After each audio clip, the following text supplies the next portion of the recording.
참 많이 오셨네요.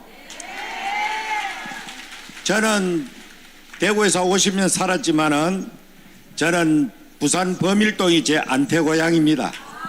여기서 태어났기 때문에 부산에 오면 날마다 좀 색다른 감회를 느낍니다. 부산은 같은 경상도지만 대구와 기질이 좀 다릅니다. 좀 더 화끈한 곳입니다. 있습니까? 그래서 부마 사태, 살고 이어지는 마산 이 모든 일들이 불경에서 폭발이 돼 가지고 전국으로 확산되었지요. 그러니까 이 부산 시민들은 이 대한민국의 위기 상황 속에서 이 마지막 다시 한번 이 기지를 발휘해 가지고 대한민국의 판도를 뒤바뀔 수 있는 여러분 되시기를 바랍니다. 저는 목사로 이렇게 일생을 살았지만은 늘 국가 정치, 세계 정치에 항상 관심을 가지고 살아왔습니다. 그렇기 때문에 이 대한민국의 역사를 우리 한 장로님께서 역사를 좋아하신다고 하는데 저 역시 마찬가지로 모든 과목 중에서 역사를 가장 좋아했습니다. 역사를 읽어보면은 흐름이라는 것이 있습니다. 흐름. 그런데 성경도 역사도 마찬가지고 어떤 흐름이 있는데 그 흐름이라고 하는 것은 대세라고 말하기도 합니다. 그 흘러가는 흐름, 대세, 이거를 좀처럼 어떤 특정한 사람이나 힘 가지고는 저지시키거나 막을 수가 없더라고요. 운동 경기도요, 한번 경기의 판도가 이렇게 흐름을 잘 타버리면은 상대방이 평소에 뛰어났는데도 그걸 못 막고 패배하는 경우가 많습니다. 지금 대한민국의 역사의 흐름은 완전히 종말을 향해 치닫고 있습니다. 거의 6.25 사변 때에 대구 북방 한 8km 전방에 있는 다부동에서 마지막 혈투를 벌여가지고 거기에서 이 대한민국을 막아냈기 때문에 대구와 부산이 적중에 들어가지 않았기 때문에 이렇게 대한민국의 기사 회생을 할 수 있었던 것처럼 또다시 이 위기는 북한에 남치면 총칼이 아니라 내부의 사상전이 해가지고 처참하게 지금 대한민국은 파괴되고 무너지고 있습니다. 국회에 돌아가는 현상을 보십시오. 돌상놈 같은 놈들이 이 국회들과 나라의 지도를 합치고 여러분 나라의 지도자가 저질 지도자가 나오는 것도 하나님이 그 시대를 심판을 하나의 과정이라고 생각해야 됩니다. 이 모든 죄가 어디서 나오느냐? 세상 사람들은 옛날에 지금이나 하나님 관심 없어요. 그들은 죄짓다 지옥 보내면 끝나기 때문에 하나님의 눈동자는 언제까지나 하나님의 교회와 하나님의 백성들과 하나님의 종들을 향하여 있다는 사실입니다. 그렇다면 이번에 부족이 되거나 말거나 이렇게 된 결과는 하나님께서 엄중하게 이 대한민국을 지키게 하는 모두에 들어갔다는 사실입니다. 이 죄악은 바로 한국교회의 죄악이요 목사 장로들의 죄악이 아님을 누가 부인할 수가 있겠습니까? 저는 하나님의 말씀 이사야 56장 10절 말씀을 제가 하나 읽어드리겠습니다. 이스라엘의 파수꾼들은 맹인이요 다 무지하며 벙어리 개들이라 짖지 못하며 다 꿈꾸는 자들이요 누워있는 자들이요 잠자기를 좋아하는 자들이 이 개들은 탐욕이 심하며 족한 줄 알지 못하는 자들이요 그들은 몰직각한 목자들이라 다 제 길로 돌아가며 사람마다 자기 이익만 추구하며 오라 내가 포도주를 가져오리라 우리가 독주를 잔뜩 마시자 내일 또 오늘같이 크게 넘치리라. 여러분 이사야는 당대 위대한 선지자이지만은 이사야 말고도 수많은 선지자들이 그 당시 활동했습니다. 오늘날 대한민국에 이 정광훈 목사도 있지만은 수많은 목사들이 있는 거예요. 그때도 마찬가지입니다. 오늘 이 성경 말씀의 경고는 이 파수꾼이라는 것은 성 위에 서서 외부에 적이 들어오는가 안 들어오는가 그걸 감시하는 것을 파수꾼이라 말합니다. 그러나 이사야가 직접적으로 말하는 것은 그런 파수꾼이 아니고 이스라엘의 영적 파수꾼을 말합니다. 선지자들과 제사장들과 하나님의 기름 부은 자들이 하나님 앞에 이렇게 제대로 사명을 감당하지 못하는 그들을 향하여 벙어리 개라고 말했습니다. 여러분, 개의 사명이 무엇입니까? 여러분, 제가 시골 어릴 때에 동네 집집마다 개를 다 먹였습니다. 한 마리의 개가 짖어대면 온 동네 개가 전부 다 따라 짖어댑니다. 성경에도 하나님의 종들을 개에 비유하면서 개의 목적은 짖으라는 겁니다. 위험이 오면 짖으라는 겁니다. 위험이 오는데도 짖지 못하는 개들을 벙어리 개라고 오늘 이 성경에 말하고 있는 것입니다. 오늘 이 시대에 대한민국이 공사주의 붉은 세력에 넘어가기 직전임에도 불구하고 강단에서 매일 웰빙 설교를 되고 기복주의 설교를 되는 이 직무유기를 하는 대한민국의 모든 목사들을 향한 경고의 줄을 믿으시길 바랍니다. 위기가 오면은 위기라고 외쳐야 되는 것입니다. 적어도 이 대한민국에는 이렇게 제도권 말고 정치권 말고 지식인과 언론인과 마지막 포로가 성직자들입니다. 대한민국은 오늘날 목회자들이 오히려 광화문 운동에 애국을 일어나는 사람들을 쫓아가고요, 모독하고 전목사님 옆에 가면은 5만 가지 좋은 글씨를 등어리에 써붙여가지고 이렇게 모독하는 것이 대한민국의 현실입니다. 그렇기 때문에 이 벙어리 개 같은 사실 북과 내통하고 북한에 가서 무슨 짓을 했는지 갔다 오기만 하면은 북한에 대해서 제대로 말도 못하는 이 대한민국의 근교의 목사들 회개해야 나라가 삽니다. 이런 위협이 오는데도 불구하고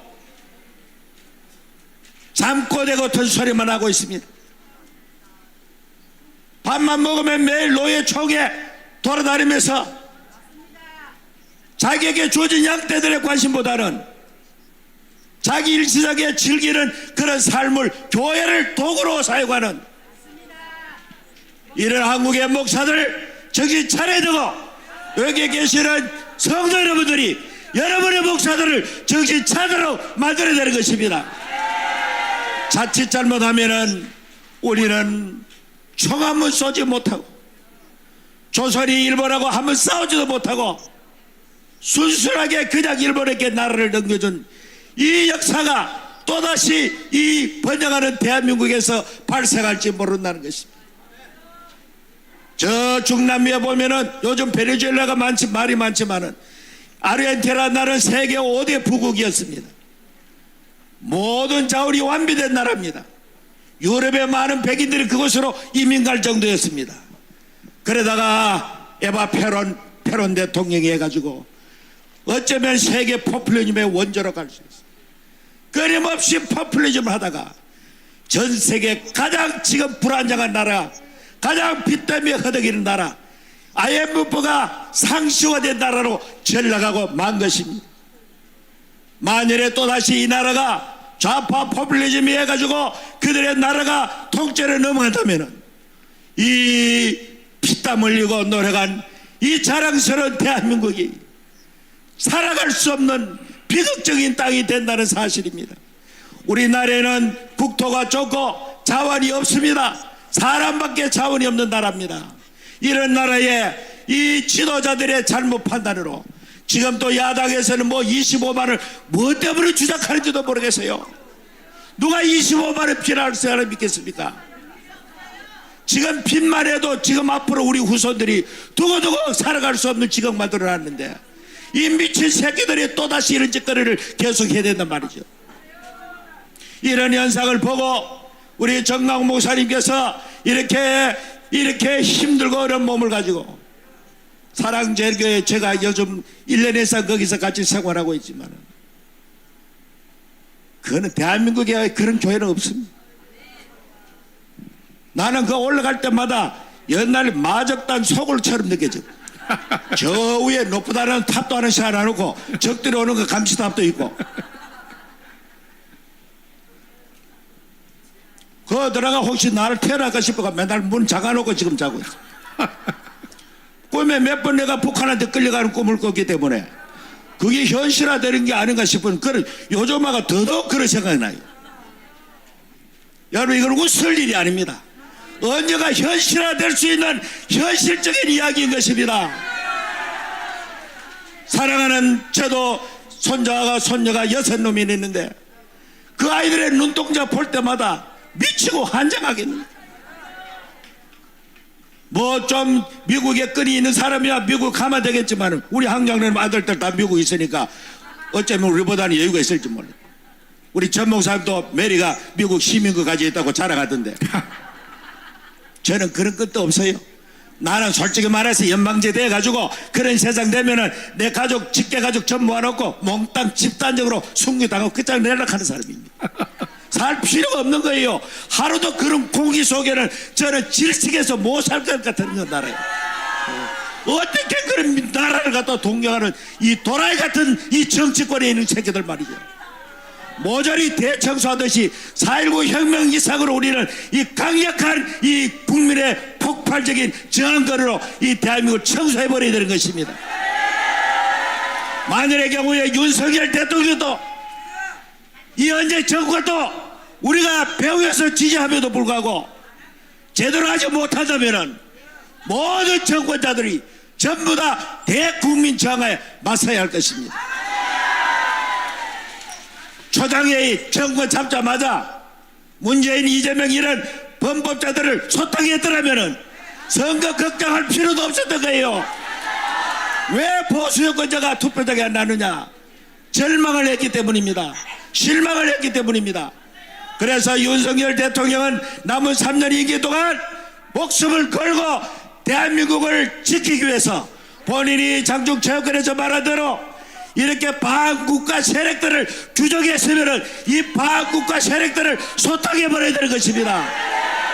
대통령은 취임할 때 국가의 국민의 재산과 생명을 지키는 것이 제1의 신성한 의무이기 때문에 우리는 윤석열 대통령이 이렇게 힘 빠지지 않도록 날마다 힘을 더 불어넣으면서 용기 있게 일할 수 있도록 여러분께서 똘똘 뭉쳐가지고 사실상 이전보다 더 큰 위기 상황으로 지금 들어가고 있지 않습니까? 여러분 광화문 운동은 자유통일당을 위한 운동이 아닙니다. 그거는 중간에 하나의 과정일 뿐입니다. 궁극적 최종적 목적은 이 땅 위에 한국교회를 파괴하는 종북 주사파 세력과 그리고 연방제 통일을 막고 복음으로 통일하여 전 세계 가장 위대한 나라를 만드는 것이 이 광화문 운동의 하나의 제일 큰 일입니다. 그렇기 때문에 이 자유통일당이 이번에 약간 주춤했다고 해가지고 아이고 난 이제 못하겠다 절대로 흩어지면 안 되는 것입니다. 이제부터 진짜로 진짜 본게임 본전쟁에 임해야 되는 것입니다. 이번 기회에 모든 한국교회 목사님들 정말로 같은 목사 입장으로서 간절히 요청합니다. 이것이 지금 정상적인 나라로 봅니까? 외국이라는 대한민국이 판사들이 해가지고 나라가 망해가고 있다.